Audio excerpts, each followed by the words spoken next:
В буквальном смысле у меня оставалось в кармане 5 евро, я не могла сходить в магазин купить продукты. Мне было страшно абсолютно все.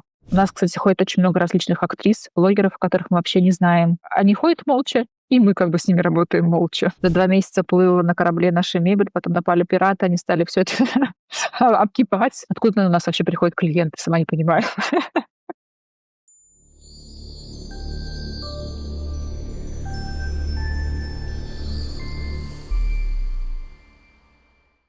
Анна открыла свой бьюти-салон год назад.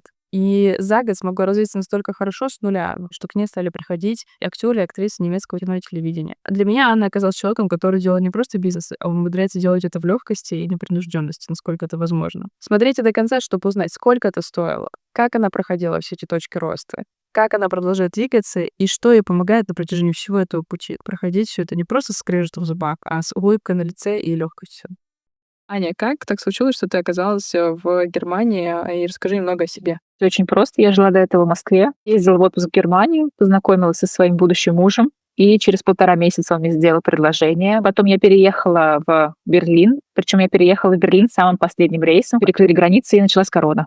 И, собственно говоря, вот с этого дня закрытия границ, я нахожусь в Берлине. Никогда в жизни у меня не было даже мысли уезжать из России. То есть меня все полностью устраивало абсолютно. Я подумала, что если меня сюда привела любовь, то работу я найду, построю, в общем, и создам что-то. В общем, у меня не было с этим проблем, либо какого-то страха, связанного как бы с переездом из-за работы. Слушай, а до переезда чем ты занималась? А почему салоны красоты? Почему именно эту идею ты выбрала? Самообразование у меня финансы и кредит. Я не очень долго проработала в банке, мне кажется, месяцев 6 где-то, и начала заниматься визажом.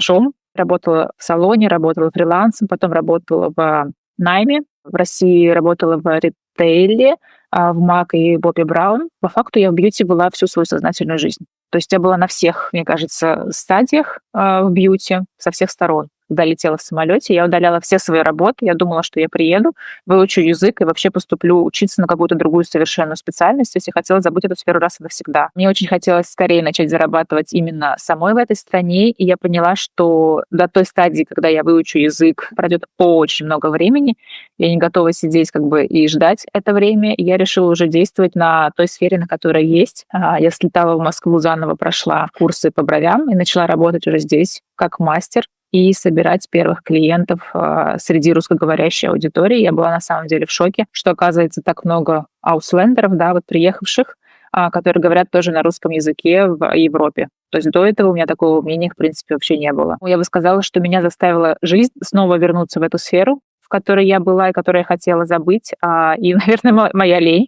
Мне очень сложно даются языки, поэтому я без языка начала уже спокойно здесь строить, мягко говоря, свой такой маленький мирок, в котором мне стало комфортно, да, в котором я начала зарабатывать, и который, собственно говоря, начал развиваться, и вот принес такие плоды на сегодняшний день. Ты в итоге выучила язык?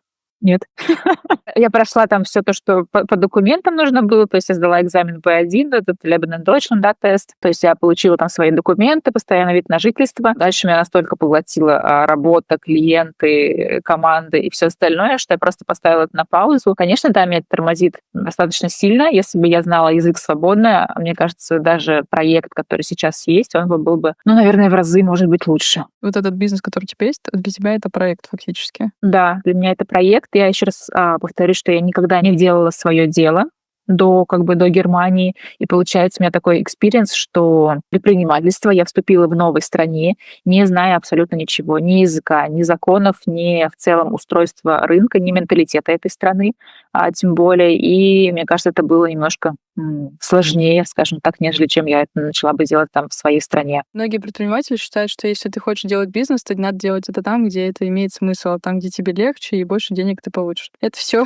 не касается, мне кажется, Германии, потому что Германия не самая благодарная страна в плане предпринимательства, там, с точки зрения налогов, бюрократии и там даже привычек местного населения там, воспринимать новое. Но с другой стороны, у людей получается, я восхищаюсь этими примерами, потому что, мне кажется, когда ты не задумываешься об этом, то у тебя достаточно легко может идти. В какой момент ты решила, что вот у тебя есть клиент, и теперь пора масштабироваться, открывать собственный салон? По-другому отвечу немножко на этот вопрос с такой стороны, когда она просто стала тесно командой. То есть мне настолько грезило людьми создание комфортного рабочего места. То есть для меня смысл предпринимательства стал в том, чтобы создавать рабочее место, чтобы человек классно зарабатывал, при этом сам развивался, соответственно, и развивал проект. То есть у меня не было такого, что, ой, много клиентов, и мы сделаем это ради клиентов. У меня прям была цель отложить, то есть ограничивая себя во многих вещах, просто как бы копя ресурсы для будущего проекта. То есть это была прям идея фикс, наверное, у меня с самого начала. Я понимала, что это точно будет. С самого начала, когда ты снова вернулась в эту деятельность или когда ты уже начала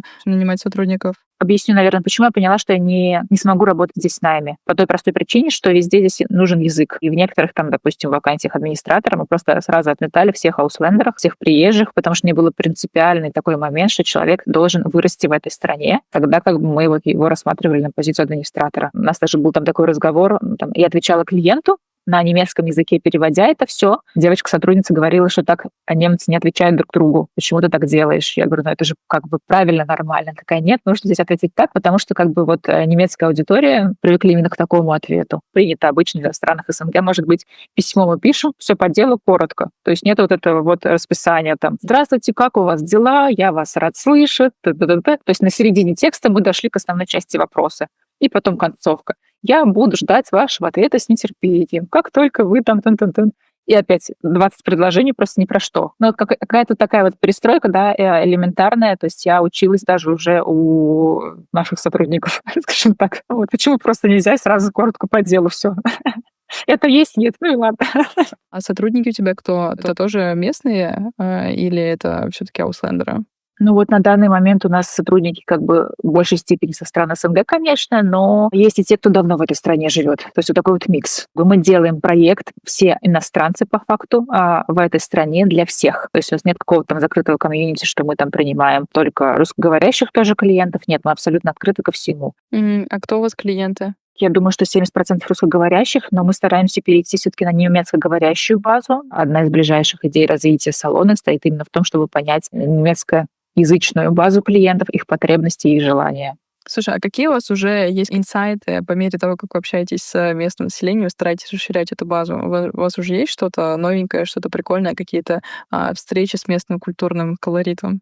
Ну, расскажу сейчас реальный кейс. У нас появился новый администратор, который давно живет в этой стране. У нее тоже был такое как бы предложение. Немецкоязычное население, оно по-другому воспринимает маркетинг, нежели как вижу его я. То есть для меня должна быть какая-то красивая картинка, какой-то там, не знаю, модно и так далее. А здесь, может быть, все-таки люди больше склонны выбирать по месту жительства локацию, чтобы куда-то туда ходить и так далее. Поэтому мы сделали и реализовали ее предложение. Она предложила сделать флаеры и разложить их по ближайшим домам, там в районе километра, просто что открылся новый салон. И для меня это было очень смешно.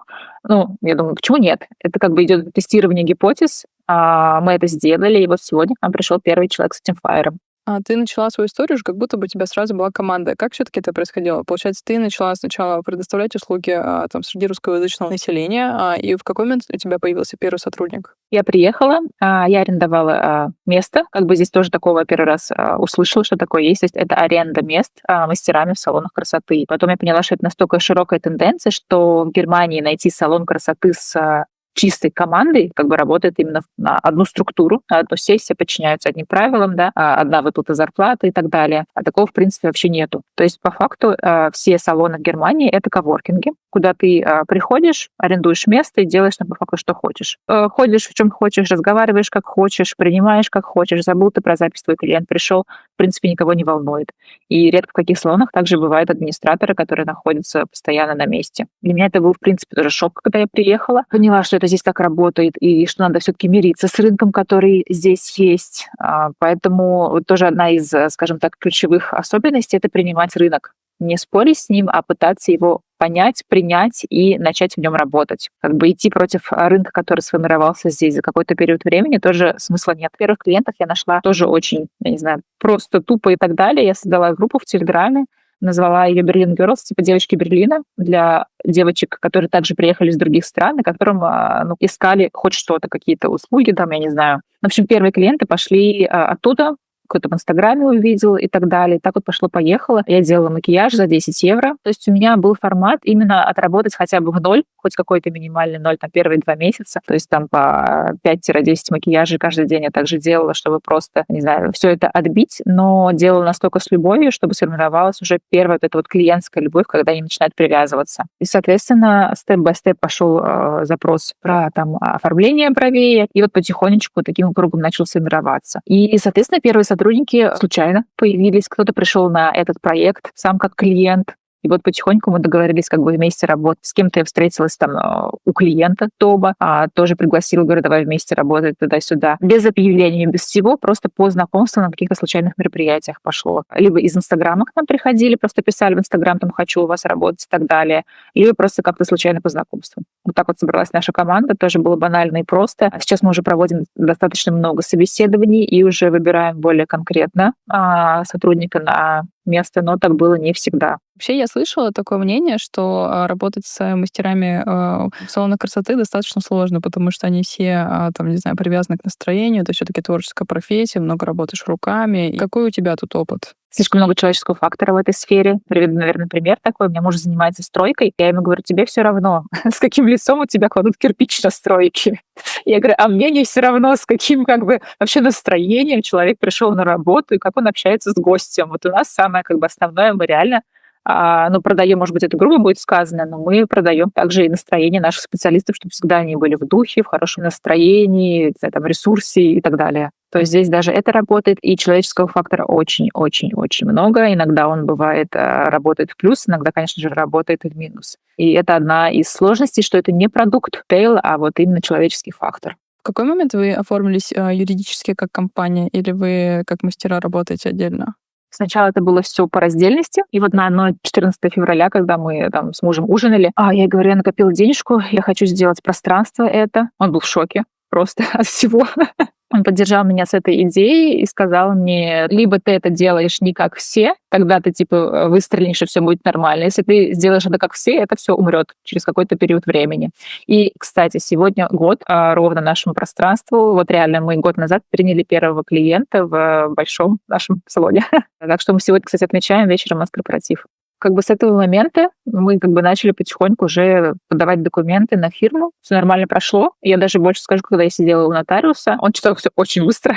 Было не всегда все понятно, но я делала максимально вид, что я поняла все. Ну, твой муж, он, получается, читал документы, проверял? Конечно, да, да. А он у тебя уже давно живет в Германии, говорит по-русски. Он давно живет в Германии, с 7 лет, поэтому как бы у него такой полунемецкий менталитет. Я даже больше скажу, сейчас он занимается в проекте, когда мы это оформили все юридически и так далее, у него есть зарплата, он занимается тем, что все документации, прием на работу, то есть все страховки, все налоги и так далее, то есть вот эта вся бюрократия, она на нем. Человек, который полностью подстраховывает нас со всех сфер. То есть здесь мы четко разделили также обязанности, потому что есть такой спор, что в семье тоже не просто работать. Я как бы не лезу в его сферу бюрократическую, он не лезет как бы там в продуктовую линейку, в команду и так далее. Но я считаю, что без сильной команды, без сильных людей рядом, которые смотрят на 360 градусов, охватывая все сферы бизнеса, нереально построить проект, который будет расти. То есть вот элементарный просто пример, вот моя рука, и все пальцы разные, вот такая же должна быть команда, чтобы друг друга подстраховывала со всех сторон. Особенно, когда речь идет о партнерстве,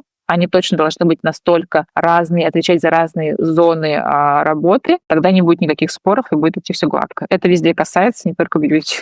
Слушай, это, конечно, интересная гипотеза, но при всем при этом, когда ты сталкиваешься и тебе нужно пообщаться и там договориться о чем-то, достаточно сложно, потому что вы можете говорить на разных языках и не понимать друг друга. А у вас такого нет, насколько я понимаю. Здесь, мне кажется, должно быть понимание, то есть надо всегда, у тебя же есть любые другие источники информации, где ты также можешь изучить этот вопрос. Почему это работает так? Как бы он сказал, почему это работает так, я начала читать, почему это работает так. Можно что-то поспорить и так далее, все равно прийти потом к какому-то общему решению. Но если вы работаете в партнерстве, мне кажется, очень важно тоже доверять за сферу, которую как бы ты отдал, скажем так, делегировал, именно в партнерских отношениях. Слушай, звучит очень здорово. Вообще, по поводу семейных бизнесов, я тоже думала, что в семьях очень сложно работать, но мне кажется, это сложно, когда у вас, в принципе, сложно общаться, когда у вас есть понятное, четкое разделение обязанностей, и вы действительно даете полное вот это доверие за конкретную сферу другим людям, тогда должно быть достаточно Легко, я бы сказала. И вообще по статистике семейных бизнесов достаточно много. Не, я хочу сказать, что как бы у меня муж не полностью погружен, как бы у него есть своя деятельность, которая также меня не касается абсолютно никак. Можно сказать, что он работает частично, но все равно очень много вопросов закрывает. По поводу платежей, финансов, у тебя есть примерное представление, какой процент, например, от оборота вы отдаете там в качестве в виде налогов? Есть и большой. Мне кажется, здесь, скажем так, это неплохо, не хорошо, и это тоже надо воспринимать как есть. Это просто устой этой страны, здесь такая система вот так вот заложена, и когда ты делаешь, соответственно, планируешь и так далее, тебе нужно на это рассчитывать.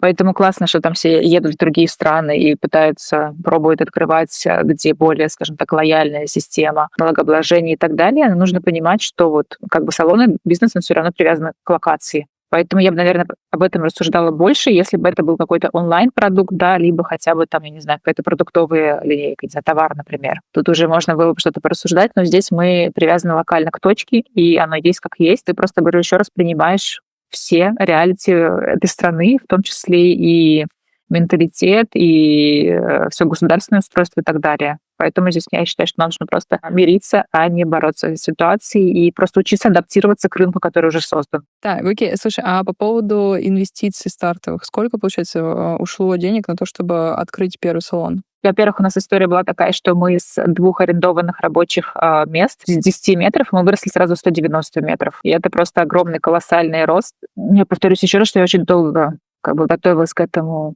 проекту и так далее, но больше 100 точно. Была огромная финансовая нагрузка в этот период времени. Первый месяц волновало только одно — это аренда и зарплата сотрудникам. Все. То есть это было самых 2 основных ключа, которые я понимала, что вот они точно должны быть исполнены. То есть меня не волновало, на что я завтра буду кушать, мягко говоря, а меня волновало только все выплаты по всем счетам. То есть у меня вот первая задача была закрыть их. Первую зарплату, естественно, я выплачивала из своих там личных оставшихся денег. В буквальном смысле у меня оставалось в кармане 5 евро, я не могла сходить в магазин, купить продукты. У меня даже есть видео на телефоне, где я сижу и плачу, потому что как бы денег нет от слова совсем. Но зато мы выплатили зарплату как бы ровно в сроки, как и было все положено и так далее. Что меня успокаивало, что люди делали проекты покрупнее и прогорали и так далее. Я подумала, здесь вообще какая-то мелочь, вообще о чем можно не волноваться. И вот этот год меня научил, наверное, максимальному спокойствию ко всем ситуациям, которые происходят и будут происходить, и это тоже нормально. Поэтому мой совет как бы всем, то начинайте бизнес как можно раньше. Если у вас есть такая идея, не думайте, просто начинайте. В том плане опыт очень многого стоит. А какая выручка, можешь поделиться?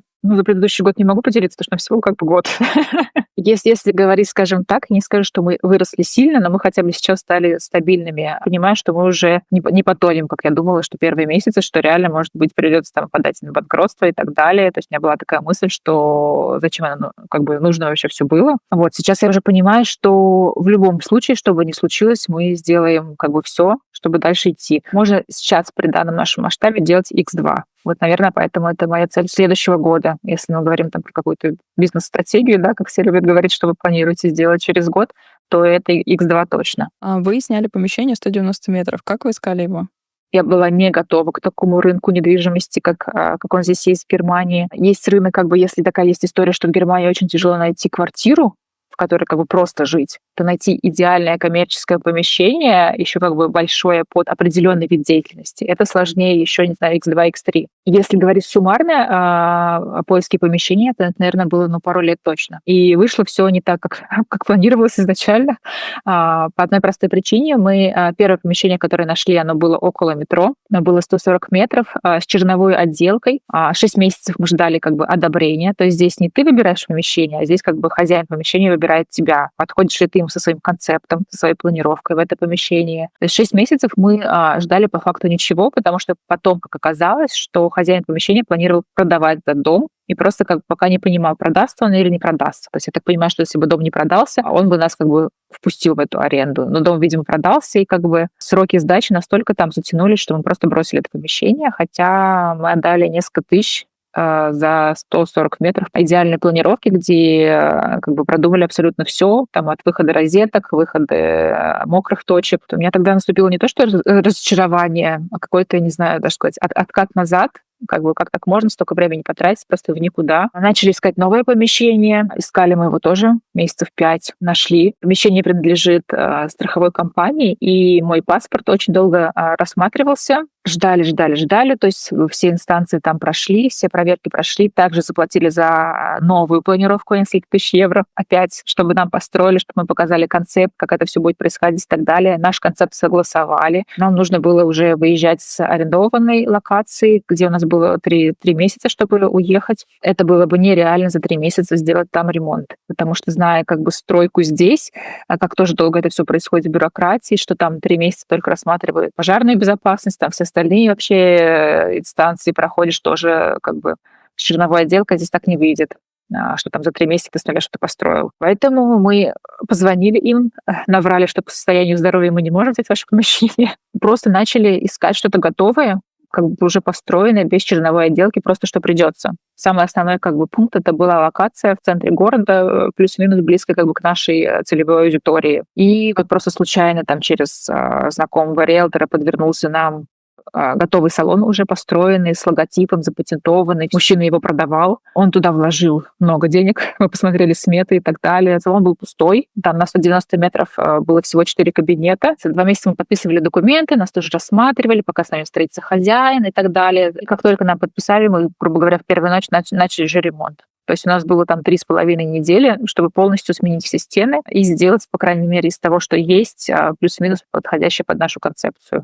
Уже не было никакой планировки, где была очень большая сейчас ошибка совершена. То есть мы просто использовали максимально старую планировку, которая была. И поэтому сейчас вышло как вышло. Это работает, но просто вышло не так, как хотелось бы в идеальной картинке. Вот такая вот история длинная. Да, будьте готовы к рынку в другой стране. Как так случилось, что вот другой предприниматель, который запустил этот салон красоты, который, получается, очень много денег проинвестировал туда, в итоге решил его продавать и продал, видимо, дешевле, чем он проинвестировал? Так и было. Но человек был из другой сферы, просто вот у него было желание. Сделано все на самом деле было классно, в том плане, что у него там был запатентованный логотип, просто прописанный идеальный бизнес-план. Мы посмотрели всю, как бы, тоже там документы и так далее. Там была куплена реклама на баннеры за 200 тысяч евро. Продумано тоже, как бы, такие мелочи различные, но мне кажется, когда человек не из этой сферы, не горит этой сферой, тут с любым бизнес-планом как бы можно далеко не уехать. Если как бы выбирать между бизнес-планом либо смелостью и отвагой, смелость и отвага. У вас были когда-нибудь кассовые разрывы? Ну вот он был в самом начале, да, когда я понимала, что как бы фирма не могла выплатить зарплату никому, от слова совсем. То есть первая моя зарплата просто ушла, грубо говоря, со своих личных денег, я это все выплатила, и все. Много ошибок было совершено, и первая самая была большая ошибка, что я сделала все под команду, а нужно было делать под рынок. То есть, допустим, мы поняли, что мы сделали там очень маленькую маникюрную зону, хотя это очень востребованная услуга. Мы сделали большую зону, там другую, хотя по факту как бы она такая большая и не нужна. И то есть вот сейчас у меня как бы всплывают и до сих пор идут это ошибки именно моих каких-то идей, заблуждений и так далее. Да, они до сих пор как бы есть и идут, и поэтому я надеюсь, что мы в ближайшее время тоже будем исправлять. Арендная плата в месяц за помещение? 5500. Но для этой локации это как бы хорошая цена, скажем так. Мне на самом деле было сначала страшно даже от названия этой суммы. Сейчас как бы я там знаю, сколько стоит соседнее помещение, там, не знаю, 7, 8, 10 тысяч евро в месяц. Думаю, ну нормально. Изменилось совершенно отношение к деньгам, к суммам, к показателям и так далее. И это отношение меняется как бы тоже с твоей головой, с пониманием затрат всех остальных. Везде, мне кажется, такое есть. И ты стала как раз спокойнее относиться к расходам в своей обычной жизни в том числе? Я стала относиться спокойнее в том, что я стала на себе очень экономить. Мне раньше, как и любой девочке, хотелось какие-то красивые, не знаю, какие-то модные кроссовки либо что-то. Сейчас я понимаю, зачем мне эти кроссовки. Вот она, недвижимость. Сейчас тоже какая-то модная такая фраза есть, бизнес-план был на салфетке. То есть там не было каких-то суперсложных схем, потому что по факту любой бизнес-план, даже супер четко просчитанный, он может отличаться от реальности. Что здесь как бы важно, это, естественно, очень быстро адаптироваться. Если тоже вот одна моя тоже ошибка была, если это не идет, идти туда не надо. Вот этот вот формат типа упорства предпринимателя, это тоже, я бы сказала, заблуждение. И в каком-то формате упорство в предпринимательстве — это слабость. Потому что некоторые вещи нужно просто отпускать. Если там не получается, не идет, нужно просто уходить с этой сферы и пробовать что-то другое, то есть модернизировать продукт и, не знаю, искать другие точки сбыта, других клиентов, другую команду, либо там, не знаю, другую локацию, вообще все что угодно. То есть не надо упираться своей идеей. Нужно спрашивать вокруг всех. Спрашивать команду, да, сотрудников, спрашивать конечного потребителя продукта. Разговаривать, тогда вот твой продукт будет меняться и развиваться. Потому что заходить со своей идеей, как мне нравится, либо я как вижу, это тоже, ну, как бы Не игра в долгую, скажем так. Какие у тебя самые ходовые услуги в твоем салоне красоты? Ну, понятно, маникюр — это самый такой ходовой, наверное, во всех салонах красоты. А есть какие-то особенные вещи, за которым приходят конкретно вот именно к тебе? Ну, изначально проект настроился как бы на макияжах. Он как бы до сих пор у нас как бы ведущий формат, но я говорю, что я не думала, что у нас 30% от всего оборота займут ногти. И это при том, что мы еще ногти как бы не развивали в формате каком-то ключевом. И здесь я поняла, что если это идет, это нужно развивать дальше, может быть, даже там до 40% и так далее. То есть посмотреть вот этот, как он называется, тоже миксовый бизнес, какая доля должна занимать сколько. Есть продукты героя, да, которые, как бы, скажем так, рекламируют себя. Если раньше у нас сейчас был макияж, то вот сейчас тоже вопрос концепта, что у нас такое самое ведущее осталось. Потому что продукт по себе по истечению времени как бы начал меняться. Начал меняться потихоньку, мне кажется, концепт наш. Что нужно просто идти за тем, что у тебя берут клиенты. Сколько ты шла к этому накоплению в размере 100 тысяч евро? Это мои примерные прикидки из того, что поняла. Все 5 лет, что я в Германии. Короче, ты 5 лет, за 5 лет ты накопила 100 тысяч евро, отказывай себе во всем, во всех приколюхах. Нет, здесь еще мне, конечно же, немножко помог муж в этом плане. Вот. Это стал уже честный семейный бизнес. Резюмирую. 5 лет ты копила на то, чтобы получить свои стартовые там, инвестиции, а потом получается, через 4 года ты примерно поняла, что ты уже готова к тому, чтобы открываться, и вы искали примерно год свое помещение мечты, в котором вы были готовы проработать, и вот, получается, ровно год завтра будет, как вы открылись и протестировали все гипотезы, которые у вас пока были на данный момент, и фактически пока у вас продолжается знакомство с немецким рынком, потому что хочется пойти уже выйти на немецкоговорящую аудиторию. В целом, да, ну, как бы там корону не будем считать, как бы и так далее. Я хочу сказать, что мне кажется, это очень долгий путь. Как бы для такого проекта по факту. Можно было это сделать все x2, x3 быстрее, потому что люди за год, я не знаю, там, скупают завод и начинают там что-то делать и так далее. И, наверное, он был таким долгим, отчасти из-за моего страха. Большой-большой минус. Мне было страшно абсолютно все. То есть мне была страшная реакция сначала, там, не знаю, клиента, команды и вообще остальных всех других факторов. А как, если что, а как платить эту аренду, а как и так далее.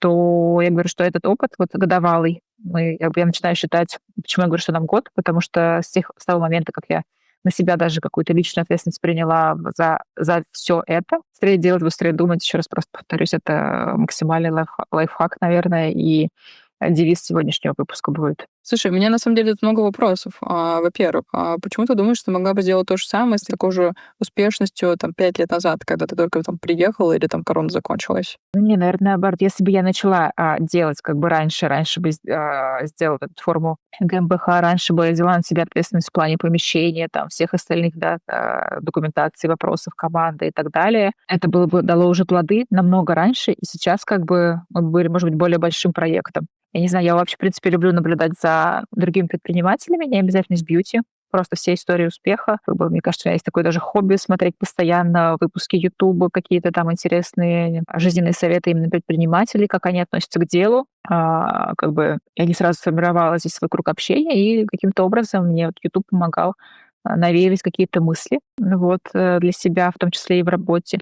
Я думаю: "О, там сказали такую фразу, я посмотрю, как она работает в жизни". Вот у меня был такой как бы формат, я не знаю, дистанционного обучения, если это можно так назвать. То есть у меня есть там любимые спикеры, за которыми я до сих пор наблюдаю. Расскажу историю, которая происходит сейчас. Я наблюдала очень в России за одной сетью салонов. Просто смотрела, думаю, блин, такие классные. Постоянно приводила пример на всех собраниях. Посмотрите, как у них то, посмотрите, как у них это. И тут я думаю: господи, что я теряю? Я нашла эту девушку-фаундера, написала ей в Инстаграме, говорю: так и так, такой запрос, у меня такая ситуация, можете помочь? И мое удивление, когда она согласилась. И вот мы сейчас до сих пор вместе с ней разбираем как бы skills, смотрим ошибки и так далее. Можно сказать, что она меня курирует как бы на расстоянии, но она меня курирует уже лично. Вот здесь тоже такой хороший лайфхак для всех. Если хотите зайти на рынок, не бойтесь пообщаться с предпринимателями из этих сфер. По-любому кто-то за кем-то смотрит, за кем-то наблюдает оттуда и так далее. Не бойтесь подойти к человеку и спросить: блин, а как ты это сделал? Ну, как бы у них там, получается, 140 человек команда, а я думаю, блин, вот этот масштаб просто. 140 просто мастеров, не считая там бухгалтерии, ничего. И мы тут со своим как бы небольшим тимом и так далее. И поэтому как бы лидеры рынка, они тебе не наврут. Они скажут, как оно есть на рынке и почему оно так работает. Поэтому я бы всем дала совет собрать каких-то лидеров мнений для вас, лично примеров, и постараться найти с ними, выйти вообще на точки контакта любым способом, потратить на это деньги, не покупать какой-то курс, а вот именно выйти в личное. Это не обязательно должен быть публичный человек, да, который там выступает, продает эти модные курсы, которые я, если честно, в них не верю. Но я вот верю в силу непубличных людей, да, которые, скажем так, делают бизнес тихо. Вот эта девушка не продает никакие курсы, ничего не делает. Она вот именно человек-практик. И вот я вообще удивилась, что согласилась мне тут помочь. Хотела уточнить, у меня как раз появился этот вопрос. Вы проходили какие-то курсы или там, может быть, обучение, предпринимательство, или, знаешь, что-то вот, рост X10 дохода, вот такие истории. То есть это все мимо точно было, да, у тебя? 100% мимо. И я еще расскажу, что я в это не верю. Потому что курсы, они дают слишком тебе общие какие-то форматы, которые в таком же доступе есть на Ютубе. Но я верю, говорю, вот в силу как бы именно практики. Просто спросить человека, как вы это делаете, как у вас устроено, какие отчеты у вас есть, там, зачем вы следите и так далее. Посмотреть, как внутри устроен чужой бизнес. Вот это вот интересно, это дает реальный как бы плюс. Мгм. А что насчет психологов и коучей? Честно, я ни разу не ходила, ну, как бы ни разу не была у психолога. Одна девочка сказала, наша коллега, причем, если ты не была у психолога, тебе это не нужно. Как бы ты почувствуешь сама, когда тебе нужен будет запрос, пойти туда. Как бы я считаю, что вот реально, если есть запрос, то его нужно делать. Вот у меня появился запрос там обратиться к человеку, у которого какой-то большой бизнес построен, и я обратилась. Поэтому если у меня там когда-нибудь появится запрос обратиться к психологу, я тоже обращусь, как бы почему нет. Слушай, очень круто. Какие бы 3 вопроса ты задала другим предпринимателям? В первую очередь об ошибках. Какие ошибки они нашли сами у себя и как они их решили. Самое важное качество предпринимательства — это вставать, идти, падать и подниматься. Какие ошибки были и как вы их прошли. Второй вопрос я бы, наверное, спросила, это очень странно, кто для вас пример в вашей сфере. Это, кстати, очень интересно смотреть не только на свою сферу, но и на другие сферы. То есть как устроена, я не знаю, там, та же самая IT-сфера, например, посмотреть, какие там есть тоже истории, взять какие-то, я не знаю, может быть, лайфхаки, не знаю, мышление оттуда. Вопрос тоже сейчас модный. Не задавала про work-life balance. Этого нет, я считаю, у каждого свой мут по жизни, поэтому как бы это не пример. Третий вопрос — ошибки найма. Вот я бы, наверное, что спросила, как они подходят к команде, к выбору сотрудников и так далее. Потому что кто-то говорит, я там меряю там, по тому, как человек зашел, кто-то говорит, я там сначала очень долго нанимаю. Ну вот, наверное, меня интересует сфера HR, как они строили команду тоже. Потому что все-таки любой бизнес, он строится на команде. Один человек — это как бы самозанятый все-таки, а большие компании создаются именно людьми, которые вокруг тебя находятся. Как бы ты ответила на свой вопрос, какие у тебя примеры других предпринимателей, на которые ты смотришь? Если изучить других предпринимателей, это мой любимый бьюти-предприниматель, не знаю, там ментор, это он из России, в Москве находится, это Стоянов Игорь, я не знаю, кто из бьюти, обязательно посмотрите. Я, кстати, с ним ездила на встречу в Москву, есть у меня с ним совместная фотка. Вот, наверное, это тоже было одним из толчков, что я встретилась со своим примером в сфере бьюти, да, где у него там 600 салонов и так далее, работает с правительством. Вот, наверное, тоже мой как бы главный пример, где не только ты создаешь рынок, но и работаешь уже совместно с государством в каком-то там партнерстве, в сфере, в этой же какие вот тенденции и так далее. Вот, наверное, мой самый основной пример. Ну и, соответственно, пример, наверное, больших салонов, даже дистрибьюторских компаний, где уже тоже есть какие-то крупные истории. Слушай, а про немецкий менталитет хочу спросить. А вот у вас салон красоты до скольки работает? До 8. До 8. И к вам приходят там местные немцы, которые после 6 вечера заглядывают к вам? Ну, это, кстати, вот до сих пор у меня такое идет рассуждение. Как бы у нас вот вечером именно с 7 до 8 не полная загрузка. И этот вопрос тоже, да, у нас там работает до 2 рабочих места. В 8 вечера, как бы стоит ли оно того? Такой вопрос. Я вообще, в принципе, заметила, что здесь более ранние люди. То есть в 9 им интереснее сходить на бьюти-процедуру, либо там даже в 8 утра, нежели чем вечером. Вот тоже будет интересный формат, сделать другое рабочее время, посмотреть, насколько это как бы является плюсом. Ну, воскресенье нерабочее меня до сих пор убивает. Я до сих пор не понимаю, почему не работаем в воскресенье. Если есть в бьюти как бы ограничение, это воскресенье, например, в строительной сфере, я знаю, что в Германии это вообще супер строго. После 6 работать ни в коем случае нельзя шуметь. Там сразу соседи позвонили, вызвали полицию. Погода там чуть ветерок подул, они сразу всю стройку закрыли. Поэтому как бы здесь в Германии бьюти — это не самый сложный рынок, есть вещи и посложнее. Если там в некоторых странах строят ЖК, жилые комплексы в 3 смены, то здесь как бы все очень-очень сложно, очень долго и так далее. То есть и к этому реально просто привыкаешь. Все, говорю, нет никакого другого объяснения. Ты просто делаешь, как все делают. А как вы проводите эксперименты? Вот, допустим, у вас есть какая-то идея, что у вас дальше? Вы как-то считаете метрики какие-то? Вы что-то подобное делаете или просто пока как бы пробуете разное? У меня нет такого формата, типа, мы вложили много денег или хотя бы вообще какие-то деньги, и мы это протестировали. То есть мы сначала пытаемся тестировать из того, что есть, ну, грубо говоря, как оно есть, так и тестируем, не вкладывая ничего. Потом начинаем вкладывать какие-то минимальные вложения, и так степ-бай-степ. То есть если это работает, вкладываем дальше. Если не работает, убираем. Это то же самое, я не знаю, как, наверное, реклама любая. То есть ты сначала просто смотришь самую популярную там публикацию, и потом начинаешь туда уже как бы делать. А откуда у вас клиенты приходят? У нас тоже было один раз новогоднее собрание. Мы как бы сидели вечером с командой, и тоже вот одна коллега говорит: "Откуда у нас вообще приходят клиенты?" Сама не понимаю.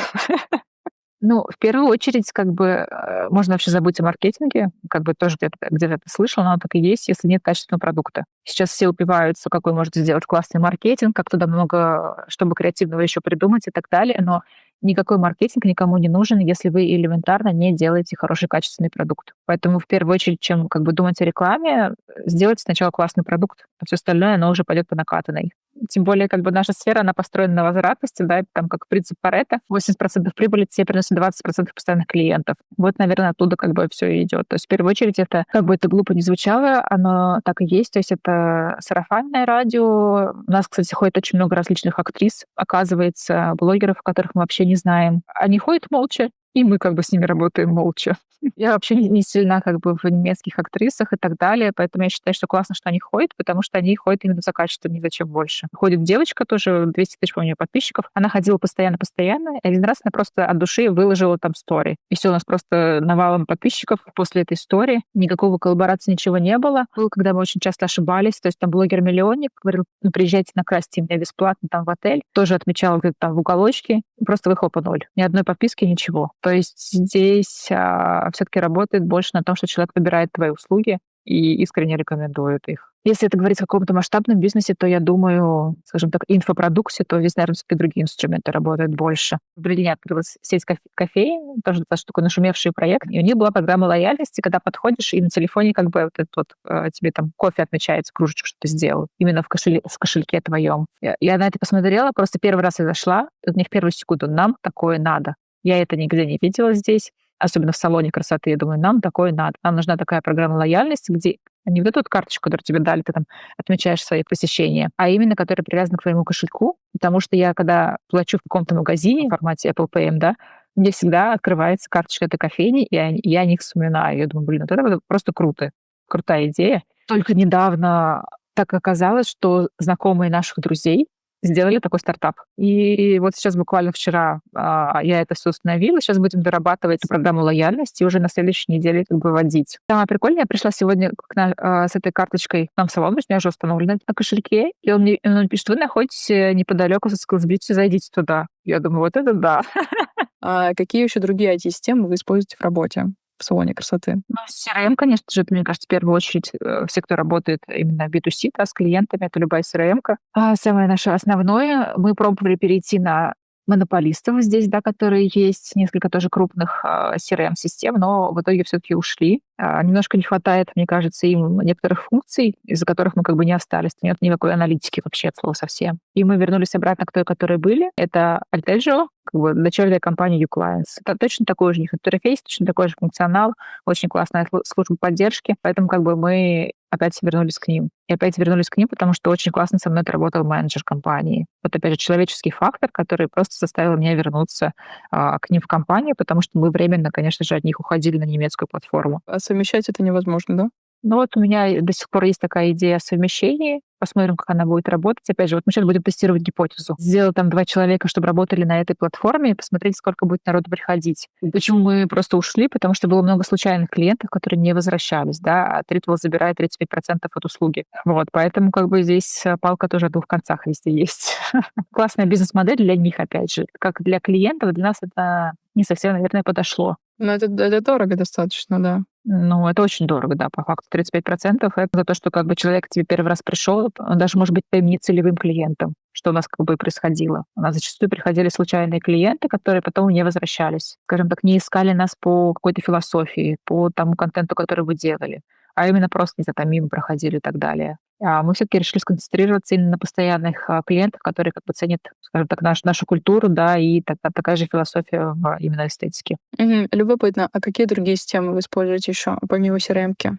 Помимо CRM-ки, Notion тоже достаточно модная сейчас система. Я искала максимально простую платформу для того, чтобы пользовались ей сотрудники и могли все посмотреть. То есть это наша внутренняя, скажем так, закрытая платформа, где написаны там правила, какие-то инструкции собранные, там, не знаю, там, праздник, какие дни мы не работаем, и работаем и так далее. То есть просто наша внутренняя система, где написано абсолютно все. То есть супер простой интерфейс, можно установить на телефон и там все смотреть. Вот вы развиваете свой бизнес, и, насколько я знаю, вы запускаете свое SPF-средство или уже запустили? Не, мы его запустили, оно как бы есть, оно продается само по себе, но мы туда ничего не делаем. Мы не вкладываем, не развиваемся каким-то маркетингом, ничем. То есть тоже была история, тоже случайно вышла, завод попался, мы, в общем, сделали там заказ. Когда я слышу истории из блога, ну, типа, когда блогеры говорят, ну, я делаю все из легкости, и вот ты говоришь такая, ну, завод попался, сделали, просто это именно так и звучит. Не, на самом деле, просто когда тебе очень что-то интересно, ну, очень интересно, тебе вообще никаких сложностей не возникает ни в чем. Заказали просто тестовую версию продуктов, понравился один только продукт из этого, вот этот вот SPF.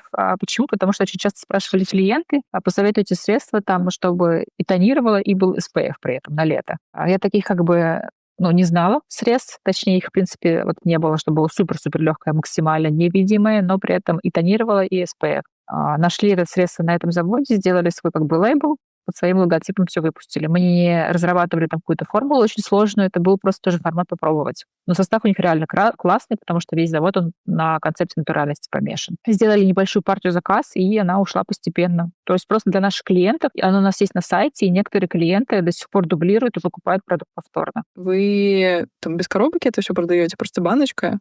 Нет, она там, всё вместе комплексом идет, вместе с упаковкой все есть. Есть как бы бьюти-выставки, да, на которых все эти заводы представлены. Тоже, кстати, если есть возможность потратить средства и поехать на эту выставку, обязательно съездите. Мы нашли, так сказать, абсолютно все. Мы нашли мебель, мы нашли как бы дистрибьюторов. И, в принципе, у нас много контактов осталось со всех стран мира, где что заказать. Просто нужно понять, куда распределять деньги. То есть у меня была там идея мерча создания тоже.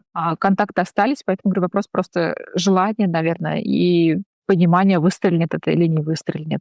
Поэтому обязательно собирать контакты всегда везде. Ну, это все выставки, это, в принципе, очень крутая для этого идея. Вот, кстати, у нас также была ошибка с мебелью в салоне, она есть до сих пор. Мы заказали как бы мебель, как бы максимально красивая по концепту. То есть мы заказали мебель с салона, как бы с одного источника. Это тоже большой концерн, он находится в Китае. Мы заказали 2 контейнера этой мебели. Мало того, что мы много заплатили за перевозку этих контейнеров, за 2 месяца плыла на корабле наша мебель, потом напали пираты, они стали все это обкипать.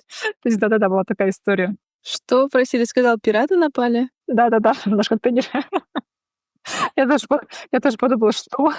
Как это вообще возможно? В общем, поэтому мебель у нас задержалась. Мы открылись частично без мебели, но потом доехала. Я к тому, что не заказывайте мебель так далеко, потому что я сейчас хочу заказать какую-то мебель, я понимаю, что это опять огромные траты на перевозку. Нужно было все-таки заказывать именно то, что плюс-минус в ближайшей доступности. Здесь тоже вопрос выбора поставщиков, да, как бы это была ошибка. Я уже понимаю, что мебель скоро, как бы по истечению времени, как бы я очень люблю чистоту и все вокруг, скорее всего, испортится, скорее всего, нам нужно будет ее сменить. Выбирайте именно такие, скажем так, ближайших поставщиков желательно. Слушай, прости, я не могу не спросить, а как вам пришло сообщение, что вот пираты напали на корабль, и они просто не стали ваш контейнер забирать, что ли? Я уж не знаю, насколько они там напали, но просто когда мы спросили, почему как бы задерживается груз наш, который мы уже там ждем 2-3 месяца, и это как бы нормально, что он столько плывет, да? Они говорят, ну там как бы сложности, они изменили маршрут там из-за типа вот этих пиратов. Я поняла. Из-за пиратов изменили маршрут, все ясно. А были ли моменты, когда хотелось все бросить или уехать, или бросить бизнес, например? Я вообще живу с идеей, если что-то не получится, я уеду.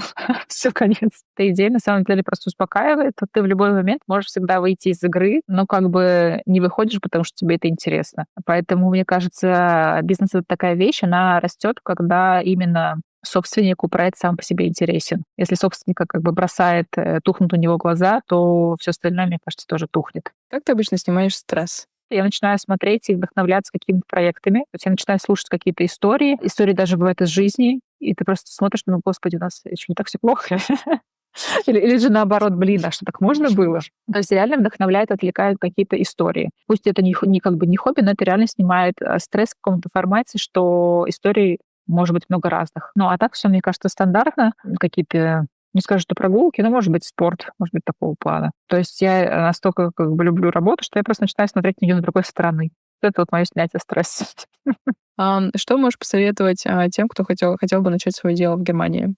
В первую очередь это опираться на рынок, который есть, то есть максимально изучить его со всех сторон. Не только, скажем так, конкуренты в этой сфере, да, либо там, наоборот, какие-то лидеры рынка, но и изучить потребности и спрос людей. Формат тоже, что у меня есть 10 клиентов, да, и им мой продукт нужен. Обычно это друзья говорят: ой, как классно у тебя там это получается, обязательно сделай это и продавай, либо что-то еще. Вот эти вот твои 10 фанатов, они вообще ничего не дают. Есть тоже такая хорошая теория: если ты хочешь, чтобы твой продукт зашел, собери хотя бы 50 клиентов.